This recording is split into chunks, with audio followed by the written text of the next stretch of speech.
I run Fox News. Television is the most powerful force in the world.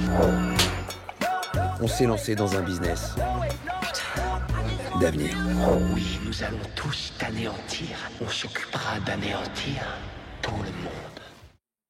Un média très controversé, une reconversion risquée et une plongée dans les années 80, c'est le programme de ce nouveau numéro de À l'affiche 100% série. Bonjour à tous et bonjour Sonia. Bonjour Vincent. Avec vous, on va décortiquer les nouveautés de ce mois de juillet, à commencer par une série qui visiblement vous a fait forte impression, c'est The Loudest Voice, c'est sur Canal+, série, et cette voix la plus forte, eh bien, c'est le surnom donné à Fox News par son fondateur de l'époque.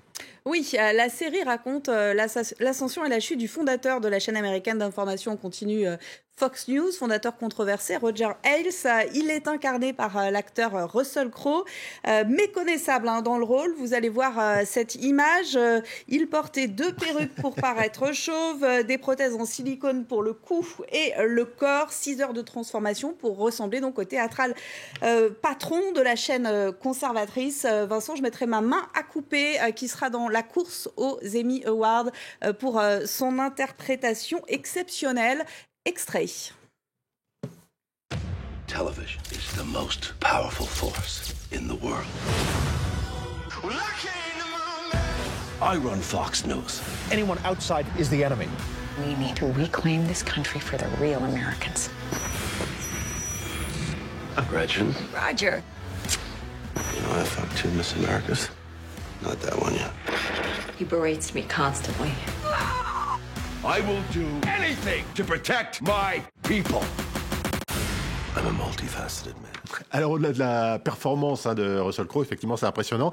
Quel est l'intérêt de la série ? Bon, c'est une série très solide, traitée un peu comme un biopic, donc autour de la personnalité, de la multiple personnalité, on va dire, de Roger Ailes, mais qui ne va pas apprendre grand-chose à ceux qui connaissent déjà l'histoire. Mais si vous vous demandez encore comment Donald Trump est devenu président des États-Unis, ça va vraiment vous intéresser. Elle retrace les faits dès la naissance de Fox News en 96 avec la maxime de son patron. Les gens ne veulent pas vraiment être informés, ils veulent simplement se sentir informés. La cible de la chaîne du câble, les vrais Américains, autrement dit la droite conservatrice, pour concurrencer évidemment CNN ou MSNBC. Alors arrivent les attaques du 11 septembre, un point de bascule et l'on voit la stratégie de Roger Ailes se mettre en place. Fox News devient clairement le soutien des républicains et manipule l'opinion avec des informations parcellaires et on assiste ainsi à l'émergence des fake news, des fausses informations. Dans les premiers épisodes que j'ai pu voir, des scènes ahurissantes sur le recrutement des présentatrices, notamment sur ce patron qui voulait voir des jambes à l'antenne, je cite. Pour rappel, il sera déchu de ses fonctions suite à différentes accusations de harcèlement sexuel et Fox News lui versera 40 millions de dollars de compensation. Quand même.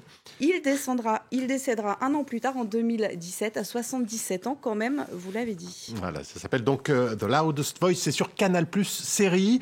On parle d'une production française à présent, Sonia. Après Marseille, Plan-Cœur et Osmosis, eh bien Netflix a produit une 4e série originale en France. Ça s'appelle Family Business. Alors, est-ce que cette fois, c'est la bonne ? Oui, c'est vrai que Netflix n'avait pas vraiment réussi à convaincre avec ses créations française. Ces séries Made in France, Family Business débarque donc sur Netflix, une série réalisée par Igor Gottesman, le réalisateur de Five.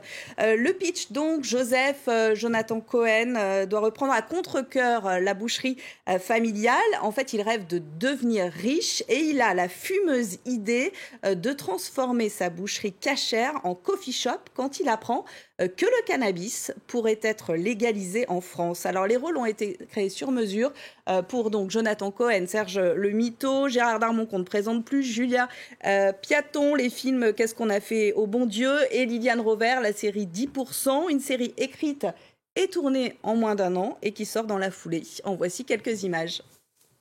La boucherie Azan devient la bûcherie Azan. Mon père, il était très chaud. Je crois que tu as gardé ton idée parce que c'est vendu, c'est fini. Ma sœur, elle a cru en moi direct. Et toi, mais t'es toujours chaud pour être con. Et mamie, elle a suivi. C'était quoi On paiera des lignes EDF, ça marche. Père. Ça va être cadré, légal, propre. 2,5 millions. Ah ouais, quand même, ouais. Gendarmerie nationale.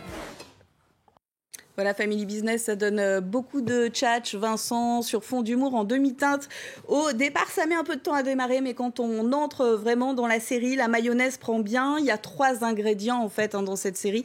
La famille, avec les couples mixtes, les relations entre juifs et musulmans, la relation père-fils, et puis l'envie de faire quelque chose de sa vie, de monter son business, de se détacher de la famille et du business de la drogue, évidemment, bien mis en parallèle avec les risques que cela implique. L'idée est vraiment originale. Moi, je trouve que ça va plaire à la génération des millennials, les 15-34 ans, la cible de Netflix, et ça touche un sujet d'actualité, puisqu'en France, on débat sur la légalisation du cannabis pour motifs thérapeutiques. On a quand même demandé aux acteurs s'ils ne craignaient pas avec cette série de glorifier l'usage de la fumette.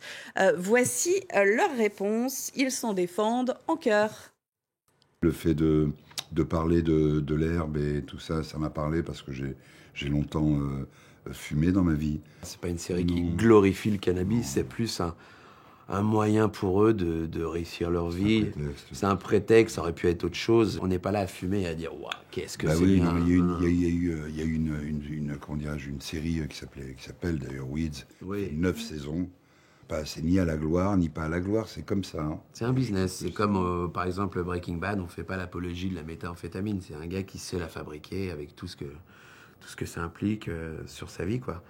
Ouais, puisqu'on en est aux références, Family Business, c'était aussi un film de Sidney Lumet avec Dustin Hoffman et Sean Connery. C'était dans les années 80, ça nous rajeunit pas. Bien vu. Mais justement, on passe à une série, à cette belle série popcorn de Netflix, Stranger Things, qui se passe justement en 1985. Ça a été la plus regardée sur la plateforme en 2018 et la saison 3 vient de sortir. Vous le voyez, les fans étaient nombreux pour l'avant-première à Paris. Alors que nous réserve cette nouvelle saison, Sonia ? Alors, c'est clairement une série phénomène. Je le dis tout de suite, je suis accro à cette bande d'amis depuis la saison 1. Stranger Things, c'est un mélange entre E.T., les Goonies et Alien. Un jeune garçon, Will Byers, disparaît. Ses amis partent à sa recherche, aidés par une jeune fille au pouvoir étrange, Eleven. Will Byers est passé dans le monde à l'envers, un monde terrifiant, identique au nôtre, mais version cauchemardesque, et hanté par un monstre, le Démagordon. Alors, dans la saison 3, on est en 1985. Will, revenu dans le monde réel, commence à sentir des choses étranges dans son corps. La bande de copains a bien grandi. La série a généré tellement de vues et d'argent, vous le disiez Vincent, que les créatifs ont eu le champ libre pour aller encore plus loin dans les effets spéciaux horribles et visqueux à souhait. La machine à faire peur se remet en marche dans cette petite ville de l'Indiana avec de nombreux arcs narratifs, puisque, attention, spoiler, le monstre va s'incarner dans un nouveau personnage et il y aura des doubles et des rats explosent également comme du popcorn, mais je ne vous en dis pas plus. Ouais, j'avoue que j'ai vu ça hier soir dans le premier épisode, c'est pas la scène que j'ai préférée. Bon, alors dites-nous, docteur, pourquoi est-ce qu'on devient accro à Stranger Things ? Alors certainement parce que la série se situe dans les années 80. Vous l'avez connue, cette époque, comme moi, et c'était une époque où les enfants avaient plus de liberté, je pense. Il y a plein de références dans la série, aux jeux d'arcade, au BMX, au Tokiwaki, au VHS, au Walkman. Il y avait une grande indépendance. En fait, les enfants vivaient leur vie. Ils étaient moins contrôlés par les adultes, les téléphones portables et Internet, et le monde semblait moins dangereux. Il y a aussi cette forme d'insouciance qui est véhiculée par la musique absolument géniale de la série. Cyndi Lauper, Queen, The Clash, et l'usage excessif du synthétiseur. Pourquoi excessif ? C'est bien aussi le synthé. Allez, moi, il y en a un peu trop, mais bon, c'est vous qui voyez. On est vraiment très nostalgique, Sonia, aujourd'hui, puisqu'on va terminer avec le grand retour d'une série qui a fait rêver des générations d'adolescents. Beverly Hills revient, parce qu'il y avait eu déjà une suite en 2008, et cette fois, c'est avec les acteurs originaux. Incroyable mais vrai, la bande de beaux gosses, de peste et d'intello se reforme. Je parle évidemment des personnages. Le temps de 6 épisodes produits par la Fox, sans Luc Perry, qui jouait le ténébreux Dylan et qu'on a revu avec succès dans Riverdale. Luc Perry est décédé en mars dernier des suites d'un AVC. Ce n'est pas la suite des 294 épisodes. Wow. Waouh, ouais, le chiffre est exact, 20 ans après, mais les acteurs jouent leur propre rôle pour remettre sur pied la série culte des années 90. Voilà, c'est le pitch. C'est de la télé-réalité dans de la télé, c'est impressionnant.